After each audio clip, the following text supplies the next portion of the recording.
ये हमारे नागरिक नहीं है, इनको मार पड़नी ही चाहिए। बंगाल जो है वो ईस्ट का गुजरात बनने जा रहा है। किसी भी प्रकार की लॉलेसनेस वाली स्थिति को बिल्कुल भी सहन नहीं किया जाएगा। ममता बनर्जी की पार्टी तो गई, मुंबई में सारे एंट्री और एग्जिट पॉइंट्स का कब्जा हो चुका है। तो मेरा यही रिक्वेस्ट रहेगा रेडिकल्स को कि भाई अगर आप इलीगल हो, शुभेंदु अधिकारी जी जिस प्रकार के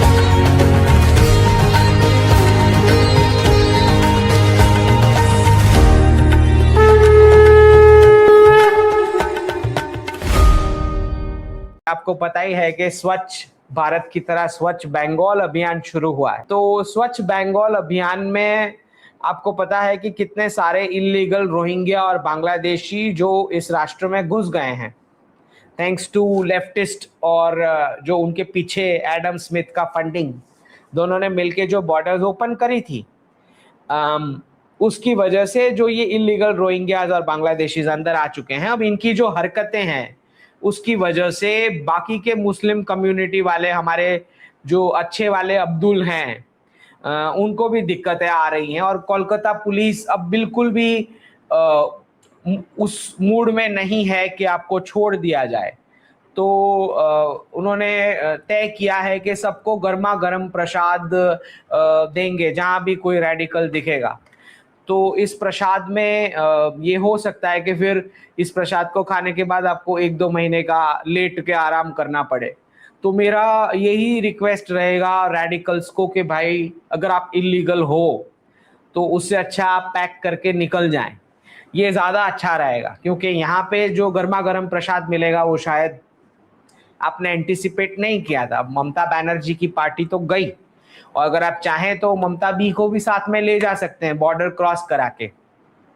हम्बा हम्बा वाले म्यूजिक पे आप पूरा पार्टी जो है लीगल, जहाँ पे वोटिंग आपका राइट है वहां जाके एक्सरसाइज करो, और ममता दीदी को बिल्कुल आप वहां पे कैंडिडेट बनाएं। हम तो कहेंगे कि ममता बी जो है बांग्लादेश की प्राइम मिनिस्टर बननी चाहिए, हम तो चाहेंगे कि वो बने। आप ले जाओ उनको उठा के।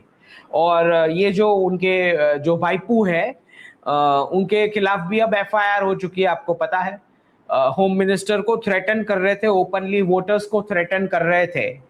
तो इनके खिलाफ भी एफआईआर हो चुकी है। तो लोग अब बख्श देने के मूड में बिल्कुल भी नहीं है।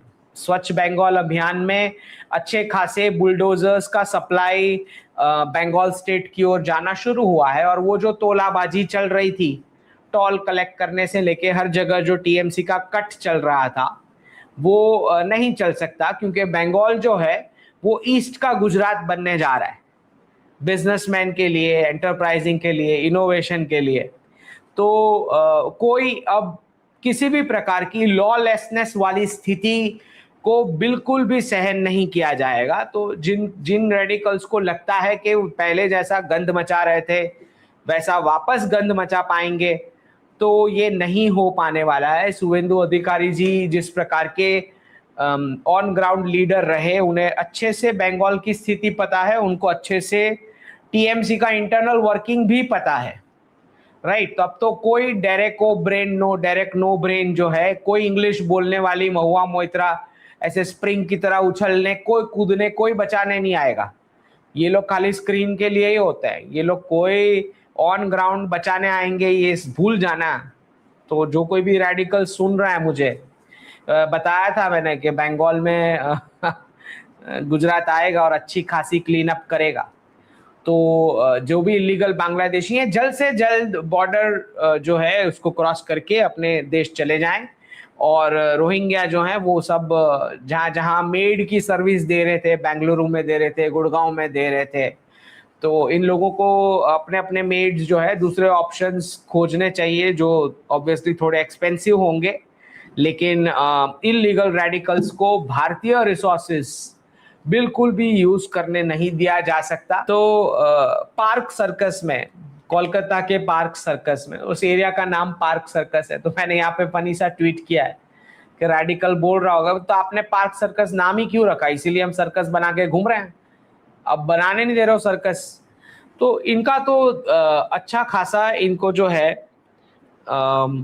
मुझे लगता है ये लंबा चलेगा क्लीन अप का प्रोसेस। स्वच्छ बंगाल प्रोसेस जो है वो इजी नहीं है और लंबा चलने वाला है, और खास करके पुलिसमैन और सिक्योरिटी वाले अच्छा खासा काउंटर झेलने वाले हैं, क्योंकि ये बहुत बड़ी तादाद में घुस गए हुए इलीगल्स हैं। ये भारतीय मुसलमान नहीं है, तो इनको जितनी भी मार पड़नी ही चाहिए। ध्यान से सुने, कोई भी अगर आपको पूछता है तो साफ बोलना है ये हमारे नागरिक नहीं है, इनको मार पड़नी ही चाहिए, ये बॉर्डर क्रॉस करके आए हुए हैं। तो ऑलरेडी ये नेशनल सिक्योरिटी के थ्रेट बन चुके हैं, क्योंकि बॉर्डर पे किसी और कंट्री के बॉर्डर को क्रॉस करके इलीगली जब तुम घुस रहे हो, तुम ऑलरेडी नेशनल सिक्योरिटी थ्रेट हो। तो जितना मार इनको पड़े उतना कम है। एक भी भारतीय मुसलमान इनके सपोर्ट में नहीं आना चाहिए। बंगाल में जो भी क्लीन अप प्रोसेस हो रहा है, साफ, बिल्कुल साफ भारतीय मुसलमान को ये कम्युनिकेट सरकार नहीं कर देना चाहिए कि जितना मार पड़े तुम भी मारो इनको, क्योंकि ये कुछ हरकत करेंगे उसका ब्लेम तुम्हारे ऊपर आएगा। सो भारतीय मुसलमान ने इसमें सपोर्ट देना चाहिए, जितनी इनको मार पड़े और इनको निकाला जाए। कल को कोई वाकया हो गया, टेरर इंसिडेंट, उसकी वजह से पूरी कम्युनिटी आपकी बदनाम हो रही है, तो आप इनको निकलवाने में आप मदद करें और इसमें सपोर्ट दें सरकार को क्लीन अप प्रोसेस में। नहीं देना चाहें तो कम से कम चुप रहना पसंद करें। और आपको पता है कि सेंसस 2027 डिजिटल एन्यूमरेशन की डेट्स आ चुकी हैं।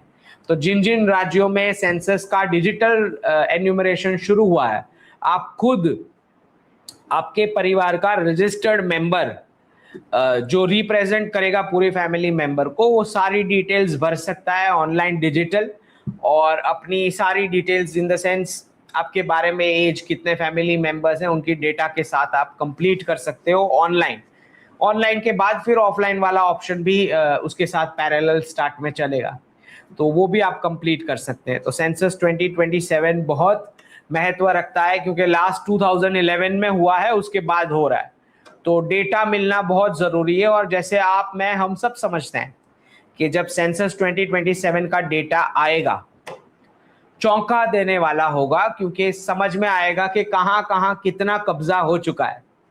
मैं अभी मुंबई जैसे कुछ इवेंट करके आया, तो जो जिस हिसाब से फीडबैक आप दे सकते हैं, क्लियर समझ में आता है कि मुंबई में सारे एंट्री और एग्जिट पॉइंट्स का कब्जा हो चुका है।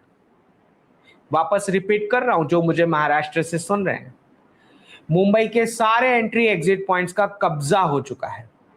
ना आप भाग पाओगे, ना बाहर से कोई मदद के लिए अंदर आ पाएगा। समझ रहे हैं? जिन्हें नहीं समझ में आ रहा है, समझ में आ जाएगी। राइट, समझने की कोशिश कीजिए क्या बता रहा हूं मैं। मुंबई में एंटर होने के लिए 3-4 जो एंट्री और एग्जिट पॉइंट्स हैं, वो सारे कब्जे हो चुके हैं, सारे के सारे। ना आप बाहर जा पाओगे, ना बाहर से कोई अंदर हेल्प के लिए आ पाएगा। चलें, that's all for the day. सबके सब जितने भी हैं सारे के सारे लाइक दे दो वीडियो को, और जो कोई भी कुछ कंट्रीब्यूट करना चाह रहा है इधर QR कोड में कंट्रीब्यूट कर सकते हैं। That's all for the day. जय हिंद, जय जिनेंद्र।